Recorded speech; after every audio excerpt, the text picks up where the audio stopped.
बोलता B team है। मेरे भाई, आप जानते हैं मुझसे बेहतर कि नरेंद्र मोदी तुम्हारा CAA का कानून, तुम्हारा ट्रिपल तलाक का कानून, तुम्हारा UAPA का कानून, ये संविधान के खिलाफ है।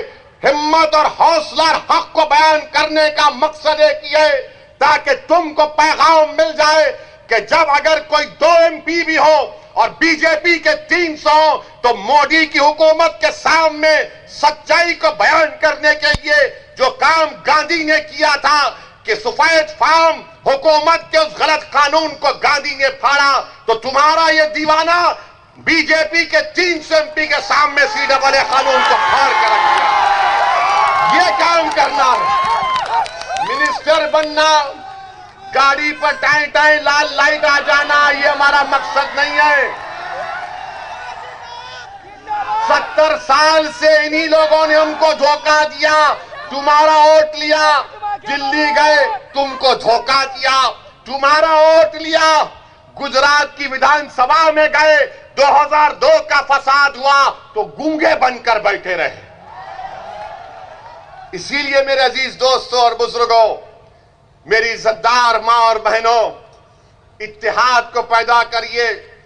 हां, इस बात को तैयार हो जाइए कि मेरे आज और छोटू भाई वसावा साहब के हमारे इस जलसे के बाद कल से तमाम के तमाम ये जितने दल्ले हैं,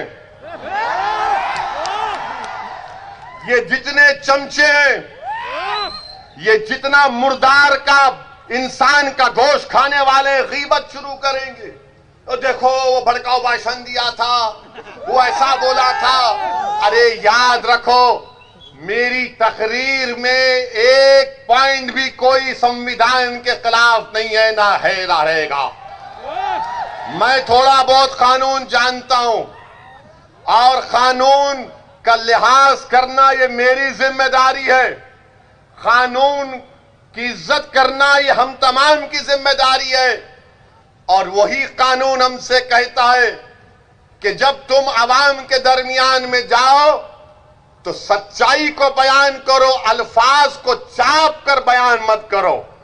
ये हमसे नहीं हो सकता, ना कभी हुआ है ना कभी होगा इंशाअल्लाह ताला।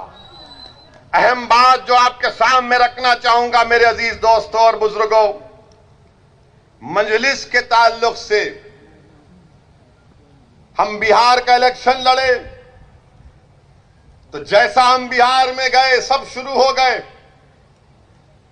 बैंड बाजा पार्टी शुरू हो गई कि देखो ओवैसी आया है, मजलिस आई है और मजलिस वोट काटेगी। हम 20 कैंडिडेट लड़े, 20 में 5 हमारे कामयाब हुए। और कहां से कामयाब हुए बिहार में? सीमांचल की सरजमीन से। बिहार में सबसे पसमानदा इलाका, बल्कि पूरे भारत का अगर कोई पसमानदा इलाका है तो सीमांचल का इलाका है। वहां की गरीब जनता ने हमको आशीर्वाद किया, हमको अपनी मोहब्बतों से नवाजा और हमको कामयाब किया। जब मजलिस के मुखालिफ लोग सीमांचल में मजलिस के खिलाफ पैगाम और मुहिम चला रहे थे तो वहां पर हमारी मां और बहनों से मुलाकात की और कहा उन मुखालिफीन ने कि मां तू किसको वोट देगी? तो उस मां ने कहा पतंग छाप को वोट देंगे। बोले कौन पतंग छाप? तो उस मां ने कहा जिसके सर पे गोल टोपी है उसको वोट देंगे। तो उन मुखालिफीन ने कहा अरे वो तो सत्ता में नहीं आएगा। तो उस मां ने कहा सुनो इस बात को, उसीलिए तो उसको वोट दे रहे हो, उसको सत्ता से मोहब्बत नहीं, उसको इंसाफ के लिए लड़ना है, उसको हमारी आवाज बनना है। ये काम आपको करना है। आपने सबको मिनिस्टर बनाया, मंत्री बनाया, संतरी बनाया, ये तमाम के तमाम कंत्री निकले। अब आपको मर्दों को भी जाना है, बहादुर मां और बहनों को वोट डालकर भी जाना है, जिनकी जबानों पर तुम्हारी नाइंसाफियों की दास्तान हो, जिनकी सोच और फिक्र में तुम्हारी तरक्की हो, जिनका जीना और मरने का मकसद तुम्हारी लड़ाई लड़ना हो। इसीलिए मैं आपसे कह रहा हूं कि जिस तरह बिहार की जनता ने मजलिस के 5 उम्मीदवारों को कामयाब किया।